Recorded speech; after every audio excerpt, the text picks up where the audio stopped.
তেজগাঁও ডিপোতে সাজ সাজ ভাব, গোলাপি সাজে সেজেছে একদল নারী। দেখতে অনেকটা বিমানের পাইলটের মতো পূর্ব প্রস্তুতি, কিন্তু এরা আসলে বাস চালক।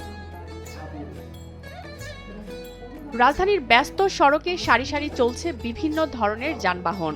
এরই মধ্যেই নজর কাড়ে গোলাপি সাজে সজ্জিত এক ধরনের বিশেষ পরিবহন ব্যবস্থা, যার চালক থেকে যাত্রী আসনে সবাই নারী। যান্ত্রিক এই শহরে বাসে ওঠার যুদ্ধটা প্রতিদিনের, বিশেষ করে নারীদের জন্য বেশ অস্বস্তিকর। ভিড় ঠেলে হয়রানি ভয় বুকে চেপে গন্তব্যে পৌঁছানোর এই লড়াইটা একজন নারীর নিত্যদিনের গল্প। নারীরা মানে পিছিয়ে থাকুক কোনো দিক থেকে, নারীরা এগোক, নারীরা বের হোক চার দেয়ালের মাঝখান থেকে, নারীরা নতুন কিছু করুক, নারীরা পারবে, এটা আসলে আমি আশা করি। ফিলিংসটা অন্যরকম যে মেয়ে ড্রাইভার অ্যান্ড অলসো মেয়ে কন্ট্রাক্টর, তো সব মিলে আসলে আমার প্রথম যাত্রী হতে পেরে আমার নিজের খুবই আনন্দিত লাগছে।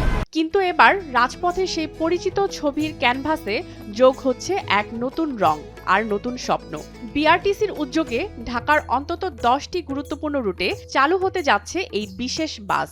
তবে এই গোলাপি শুধু একটি বাসের রং নয়, এটি নারীদের জন্য নিরাপদ ও স্বাচ্ছন্দ্যময় যাত্রার বিশেষ ব্যবস্থা। আমার অনুভূতি মুখে ভাষায় বলে প্রকাশ করা যাবে না। আমি অনেক খুশি, আমি এরকম একটা দিনের সাক্ষী হতে পেরে।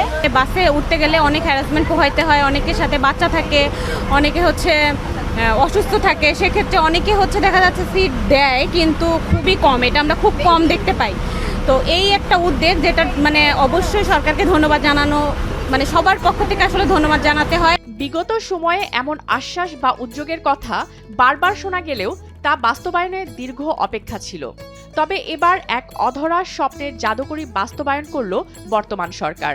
বিভিন্ন জায়গায় তো মেয়েরা প্রেসিডেন্ট করতেছে, এই হিসাবে আসতে পারে, কিন্তু আপনার সরকারের এবং জনগণের এই নিরাপত্তার দায়িত্ব নিতে হবে। মেয়েরা নর্মাল বাসে ওরকম অনেক সময় হ্যাসেল হয়, বাট আই থিঙ্ক এইবার এই বাসটাতে আমার মনে হয় না মেয়েরাও তো হ্যাসেল হবে, কারণ সবাই মেয়ে। তো এর জন্য অফকোর্স এটা খুবই একটা ভালো দিক, যেটা সরকারকে অবশ্যই ধন্যবাদ জানানো আমাদের অবশ্যই ইম্পর্টেন্ট। যেখানে প্রতিনিয়ত খবরের শিরোনামে আসে নারী যাত্রীদের হেনস্থার খবর, সেখানে তাদের নিরাপদ যাতায়াতের সঙ্গী এই গোলাপি বাস। বাস চালুর এমন উদ্যোগে উচ্ছ্বসিত নারী যাত্রীরা। বাস মেয়েদের বাস উদ্বোধন করা হয়েছে, আর আমি প্রথম যাত্রী হতে পেরে আমার অ্যাকচুয়ালি খুবই ভালো লাগছে।